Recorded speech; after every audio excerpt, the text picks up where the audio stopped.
सभी स्टाफ साथियों को नमस्कार। आज हर सरकारी कर्मचारी के मन में एक ही सवाल है, क्या 8वां वेतन आयोग आएगा? अगर आएगा तो कब और क्या सच में सैलरी दोगुना हो जाएगी? सोशल मीडिया पर रोज कोई कहता है फिटमेंट फैक्टर 3.5 से 4 के बीच रह सकता है, सैलरी 90,000 हो जाएगी, सैलरी 1 लाख हो जाएगी और 8वां वेतन आयोग जनवरी से लागू हो जाएगा। लेकिन आज हम इस वीडियो में पूरी सच्चाई जानेंगे, कोई अफवाह नहीं, कोई झूठी उम्मीद नहीं, सिर्फ फैक्ट और रियलिटी चेक्स को देखेंगे साथियों। तो सबसे पहले हम समझते हैं कि 8वां वेतन आयोग है क्या। भारत सरकार लगभग 10 साल में एक बार पे कमीशन बनाती है, जिसका काम ये होता है कि कर्मचारियों की जो सैलरी स्ट्रक्चर है उसको बदलना, महंगाई के अनुसार सुधार करना और पेंशन और भत्तों में बदलाव करना। अब तक साथियों 6वां वेतन आयोग आया 2006 में, 7वां वेतन आयोग आया 2016 में, तो इस हिसाब से 8वां वेतन आयोग 2026 में आने की उम्मीद है। लेकिन साथियों अब सबसे बड़ा सवाल यह है, क्या सरकार ने 8वें वेतन आयोग को मंजूरी दे दी है? सच्चाई यह है साथियों, अभी तक कोई ऑफिशियल नोटिफिकेशन जारी हुआ नहीं है, न ही कैबिनेट अप्रूवल हुआ है और न ही टर्म्स ऑफ रेफरेंस TOR बने हैं। सरकार ने कई बार संसद में भी यह साफ कह दिया है कि इस समय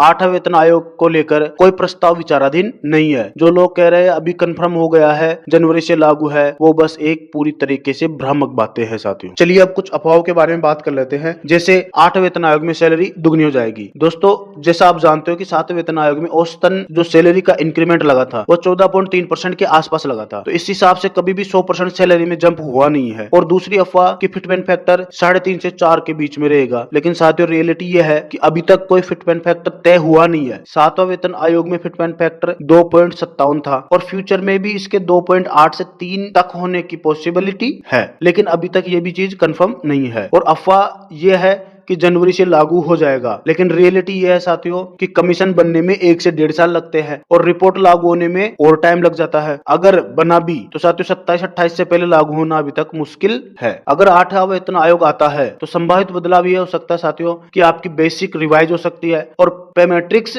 नया बन जाएगा और जो आपका DA है उसको एक सीमा तक आपकी बेसिक में मर्ज कर दिया जाएगा। पेंशनर्स को भी इसमें लाभ मिलेगा, मिनिमम पेंशन बढ़ सकती है साथियों इसमें, और अलाउंस जैसे आपके HRA TA स्ट्रक्चर ये दोबारा इनका रीस्ट्रक्चर हो सकता है और कुछ अलाउंस खत्म भी किए जा सकते हैं साथियों। अब सरकार के सामने क्या दिक्कत है? सबसे महत्वपूर्ण यह है सरकार के सामने OPS और NPS का इश्यू बना हुआ है साथियों, और राज्यों की फाइनेंशियल कंडीशन, फिस्कल डेफिसिट और चुनावी दबाव। इसी वजह से सरकार जल्दबाजी में कोई फैसला नहीं लेना चाहती है। इसलिए जो YouTube रोज नई तारीखें बताते हैं सिर्फ व्यूज के लिए करते हैं। अब सबसे जरूरी सवाल, कर्मचारी अभी क्या करे? साथियों पहली बात तो अफवाह पर भरोसा ना करे, दूसरी अपनी करंट सैलरी प्लानिंग को ही ठीक रखे, और तीसरा DA HRA प्रमोशन और इंक्रीमेंट पर ही फोकस करे, और चौथा और सबसे इंपॉर्टेंट ऑफिशियल नोटिफिकेशन का इंतजार करे, और जो चैनल सिर्फ डर लालच दिखाकर वीडियो बनाते हैं उनसे सावधान रहे साथियों। तो साथियों 8वां वेतन आयोग आएगा या नहीं आएगा, लेकिन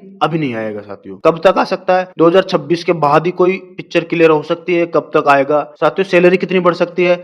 सैलरी में अनएक्सपेक्टेड जंप देखने को नहीं मिलेगा, केवल लिमिटेड इंक्रीमेंट ही लगेंगे। अनरियलिस्टिक उम्मीद न रखें। यही है साथियों 8th पे कमीशन की सच्चाई। अगर आपको ये वीडियो फैक्ट बेस्ड लगा हो तो लाइक जरूर करें और अपने सभी साथियों को शेयर जरूर करें, और ऐसे ही रियल गवर्नमेंट अपडेट्स के लिए साला समाधान चैनल को आप सब्सक्राइब कर सकते हो, क्योंकि यहाँ अफवाह नहीं केवल समाधान मिलता है।